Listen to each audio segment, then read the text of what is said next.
রাফির সাথে কাজ করার এক্সপিরিয়েন্স ওয়াজ অ্যামেজিং। মানে হি ইজ ভেরি ট্যালেন্টেড। ওর লাইক মানে সেটেও একটা ম্যাজিক আছে। সেটে ইনস্ট্যান্ট যে চেঞ্জেস গুলো আনে বা একটা অ্যাক্টরের কমফর্ট জোন দিয়ে সে যেভাবে কাজটা আদায় করে আনতে পারে, ইটস অ্যামেজিং। সো আমি যেটা বলবো যে ওর সাথে কাজ করার এক্সপিরিয়েন্সটা আমার জন্য দুর্দান্ত ছিল। দারুণ। আর লাস্ট ওটিটি কাজ আমরা দেখেছি ক্যাফে ডিজায়ার, তারপরে তো মায়া আসলো, তারপরে আমলনামা আসলো, হ্যাঁ। ওটাও রায়হান রাফির। এবং তারপর আরেকটা হচ্ছে আব্দুল্লাহ সাদের একটা ওটিটির কাজ সম্পন্ন করা আছে, সেটা এখনো পর্যন্ত রিলিজ হয়নি। কবে রিলিজ হবে আমরা জানি না কিছু। সেই কাজ সম্পর্কে আমি বাড়তি আর কিছু বলতে পারবো না, সো আর কিছু ডিসক্লোজ করতে পারবো না এই পর্যন্তই।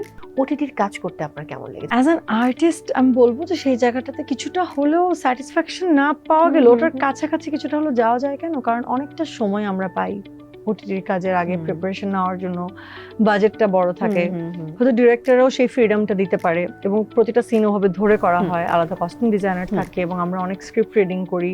সো সেই সময়টা আমরা আসলে পাই নিজেকে গড়ার জন্য, ভাঙার জন্য।